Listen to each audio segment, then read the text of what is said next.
Hey friends, welcome to another episode of Amanda Radke's Reading Corner. I'm Amanda. I'm a children's book author, a cattle rancher from South Dakota, and a homeschooling mom of 4 who is on a mission to teach all kids about where their food comes from. I travel the country speaking and reading my books at elementary schools, and when I'm at home on the ranch, I'm teaching my own kids, ages 7, 5, 4, and 3, about the ABCs and about how to add, and of course about those fundamental truths of life.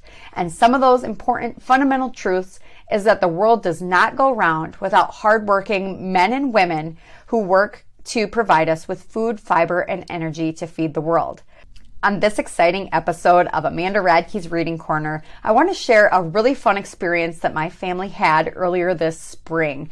We headed to town with a bottle calf in tow, and we got to work with 250 fourth graders for the annual Ag in the Classroom event that's hosted by area businesses and the Mitchell Chamber of Commerce.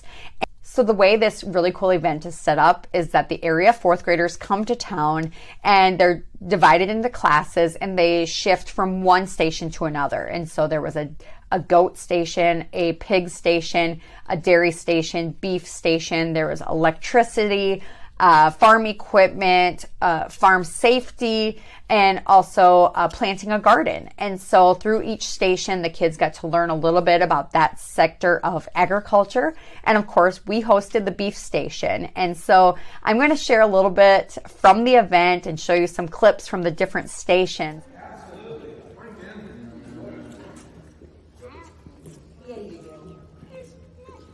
You got the roots in there. Look, bud. Is it cool? Like I said, she's not one of my friendly What's this goats. baby goat's name? Oopsie daisy.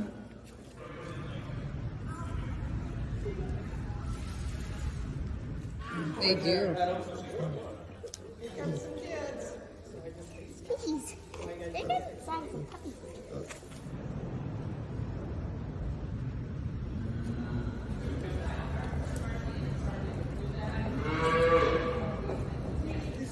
And as long as I just touch one line or one potential, I'm looking at you right where you're standing, you're on your potential.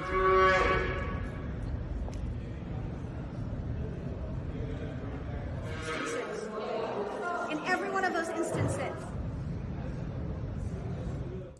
And we're back. I am Amanda Radke, the host of Amanda Radke's Reading Corner, and I have my 2 big kids here. Scarlett, how old are you?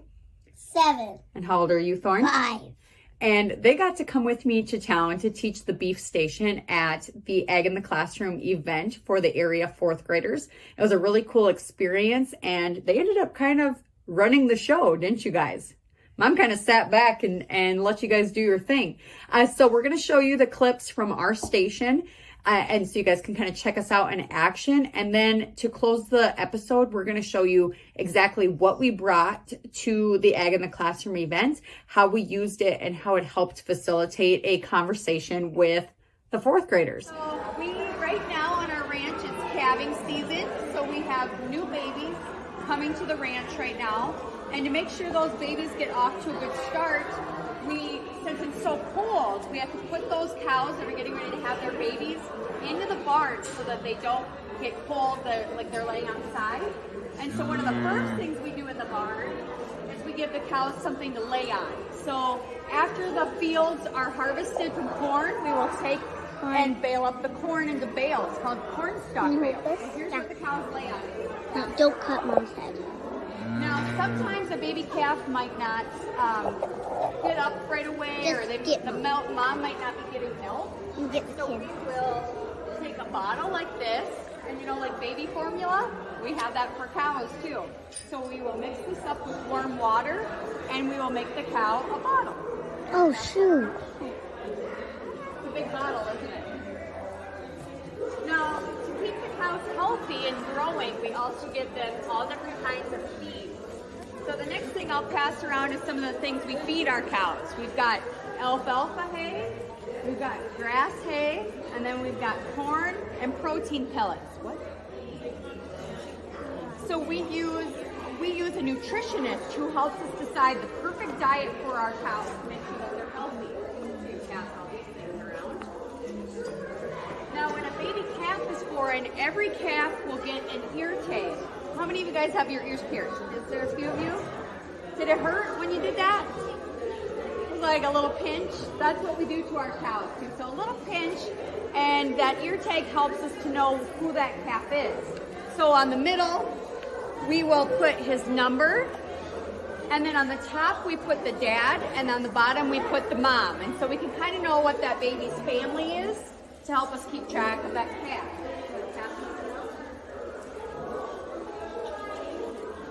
And so this baby calf here is about a month old, and his mama was having a hard time, and so he became a bottle calf. And so it's the kids' job to feed him milk every day.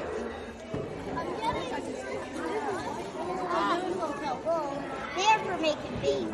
And we keep them unfurled because when the calves, when the moms don't have enough milk from the twins, you should bottle feed them. And this is the milk, and this is the bottle. So, we have a tagger and a weigher. Well, we don't have a weigher here, but we tag and weigh the calves. So this is the tagger. We take the calf just like this. And we write the dad's number on the top, the mom's number on the bottom. And then we write also what our calf eat, or they lay on, kind of like that. That way. So this is Alfalfa Hay, super healthy food. And this is grass hay, also so we have this.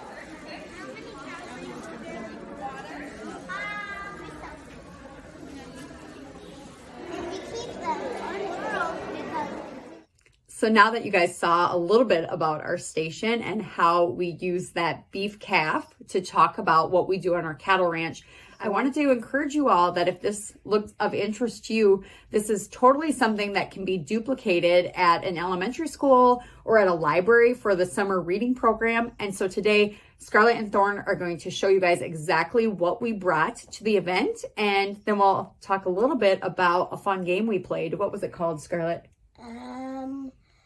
Stump the Cowgirl. Stump the Cowgirl. Did they stump you? They did ask some pretty tough questions. So to start, let's just show them what we brought that day. Thorn, you want to talk about this? This is the bottle, and this is the milk. We mix this up with water, and then we pour it in here, and then we give it to the calf. Yep, so we had that baby calf there, and then we showed them what a bottle looks like, and they were just amazed at how big a calf bottle would be.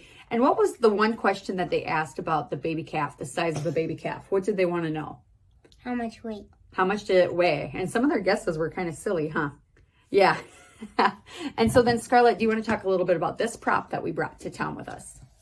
It's a calf taker that we put in their ear, and we write a number so we know who their mom is. And did they get worried about if it hurt the calf? And so what did we tell them? What was something that we explained to them? When you get your ears pierced, it doesn't hurt. It's kind of like that. A lot of the girls had their ears pierced, and so they understood that it was just a short, small pinch, and then the calf had an earring. And so we explained to them how we could identify the animals through that tag and kind of showed them our process that way. So then what else did we bring, Thorn? You want to talk about this? Alfalfa hay? This is alfalfa hay. We put it in a feeder. It's round, and it's a whole bale of it. Yep, so we kind of showed the kids with just little Ziploc bag samples that they could pass around what cattle eat. And so what else did we bring? Scarlett, you want to show them this? Corn. Yep, we brought corn and then some pellets. We don't have it here, but we also brought bags of grass hay and then corn stalk bales to show them bedding. And how did we explain why do cattle need bedding? To stay warm. To stay warm and sleep on. And right now it's been snowing in a lot of places in the country, and new baby calves are being born. And so it's really important that those calves and their moms have someplace warm to sleep, right? So in addition to the props, when the kids got done doing their little spiel, they asked, okay, let's stump the cowgirl and cowboy. And they asked you guys some tough questions. What were some questions they asked you? How much bones? How many bones does a cow have? What else? They asked us how many babies can they have. How many babies? What else? How much does the calf weigh? How much does the calf weigh? They wanted to know how big the calf was when it was weaned from its mother. They wanted to know how big a beef animal would get when it's fully grown. And it was really cool. I was doing the presentation myself, and the kids were just along for the ride because it was an everyday homeschool day. But at one point I needed to take a phone call. And so I said, you guys got this, right? And so you taught the class, didn't you? Was that cool? So I was counting it as a homeschool mom victory because we were learning public speaking skills and how to communicate in an articulate way. And I think the kids learned some stuff too, don't you think? Yeah. And so this summer, we're going to be doing some summer reading program events. We're going to be reading my books at a lot of different places. What's your favorite book of Mom's? C is for care. C is for care. How about you? Maybe the one that you're in. Do you remember what that one's called? Where you're wearing that blue shirt? Can Do Cow Kids. Can you count it? Can Do Cow Kids? Or I maybe, like it too. or maybe Levi's Lost Calf? Well, you can check out my books at amandaradke.com. I sure appreciate you tuning in to another episode of Amanda Radke's Reading Corner. We'll be back next week with another fun episode and some recommendations for your kids to check out and learn more about farming and ranching and where their food comes from. Thanks for tuning in. Don't forget to subscribe, like, comment, and share this video. Let us know how we did and what you'd like to see us talk about next time. See ya. Bye. Can you say bye? Bye. I think that's what mayonnaise rooms are made for. They're color rooms. Yeah. I stare contest